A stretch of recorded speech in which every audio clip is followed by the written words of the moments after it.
Hello, welcome back to another episode of Bastions and Basilisks Monsters, Pathfinder 2 edition. I know it's a very long name, or Monster Mondays, as I would like to call it. Today we're talking about the Verdorite. Once again, we're still doing the Book of the Dead. Once I finish this book, then I'll get into the core book, the Bestiary.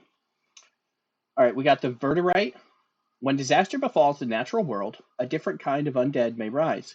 Entirely unlike risen humanoids, most plants, fish, insects, and other animals don't possess a psychology complex enough to experience the emotional catharsis required to return as undead without interventions from an outside force. Mass extinction can serve as that outside force. Humanoids clear-cutting an entire forest or a seaside community wiping out a species critical to their ecosystem can spawn a Verdorite. The collective spiritual energy and emotional distress of a dying biome powers these undead, formed as conglomerates or representatives. Sides, once mortal Waldgeists. Sometimes druids, fae, gnomes, and other powerful primal spellcasters with a deep connection to a specific woodland ritually sacrifice their lives in the forest, to the forest, intentionally dying so they can rise as a Waldgeist and protect their home for all time. Verdorite variants. Although Setengeists are the most common type of Verdorite swarm, other variants can form an ecosystem, some of which are truly terrifying. Spells of cold and frost used to combat a red dragon in a volcanic lair can inadvertently wipe out entire colonies of algae, and snails uniquely adapted to scorching environments. This occasionally gives rise to Verdorite swarms that mindlessly grab and burn while being nearly indestructible thanks to their loosely cohesive bodies studded with iron-coated shells. Sounds terrifying. All right, Waldgeists. Waldgeists act as avatars of nature that seek vengeance for environmental abuse, such as pollution and deforestation. These undead spirits of destroyed trees form at the site of their destruction or in a nearby woodland. If the location was entirely razed, they become guardians of the forest, possessing power over the plants within its boundaries. Wildgeists show no mercy to anyone caught damaging their bonded woodland, attacking loggers, fae, travelers, and invasive species with equal prejudice. Waldgeist, creature 8, uncommon, neutral evil, small, incorporeal, spirit, undead. Perception plus 18, dark vision. Languages, arboreal, common, sylvan, speak with plants. Skills, acrobatics plus 16, intimidation plus 16, nature plus 18, stealth plus 18, woodland lore plus 21, applies only to the woodland the Waldgeist is bonded to.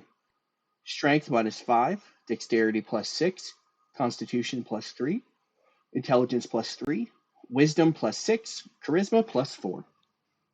AC 26, fortitude plus 13, reflexes plus 16, willpower plus 18.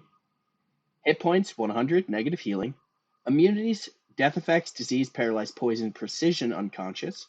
Resistances, all damage 5, except force, ghost touch, or positive. Double resistance versus non-magical. Forest Guardian. A Waldgeist is compelled to investigate the sound of wood or trees being damaged, such as by being burned or chopped down. A Waldgeist that hears such a sound must succeed at a DC 26 will save, or spend all their actions moving toward the sound until they identify the cause. This can't be used to compel a Waldgeist to leave their bonded woodland. A Waldgeist that succeeds at their saving throw is temporarily immune for 10 minutes. Woodland dependent. A Waldgeist is mystically bonded to a single forest, jungle, orchard, grove, or other similar large wooded area and must remain within it. If the Waldgeist moves outside their bonded woodland, they're immediately destroyed. Interesting. Speed, fly 30 feet. Melee, 1 action. Lignifying hands, plus 18. Finesse, magical. Damage, 2d8 plus 7 negative, plus lignify, which is explained later. Primal, initiate spells, DC 24, attack plus 16. 5th level, tree stride. 3rd level, wall of thorns. 2nd level, entangle at will. Cantrips, 4th level, tanglefoot. Constant, 4th level, speak with plants. Nothing's helping. I'm trying to keep my mouth in frame for anybody who's hard of hearing. Lignify, incapacitation, primal transmutation. The touch of a Waldgeist transforms flesh into wood. A living creature damaged by the Waldgeist's lignifying hand strike must succeed at a DC 24 Fortitude save, or become slowed 1 or slowed 2 on a critical failure. Further failed saves against Lignify increase the slowed condition. Once a creature's actions are reduced to 0 by Lignify, that creature becomes petrified, except they're transformed into wood instead of to stone. Damn. Possessed Tree. 2 actions. Primal Transmutation. Frequency once per 10 minutes. Effect. The Waldgeist touches a tree to merge with it, possessing it for up to 1 minute. They can end this possession early as a free action at the start of their turn. While the Waldgeist possesses a tree, they lose the incorporeal trait, fly speed, all resistances, their constant spells, and their lignifying hand strike. Additionally, their size increases to huge. They gain resistance 5 to bludgeoning and piercing damage, weakness 10 to fire, speed 20 feet, and the following branch strike.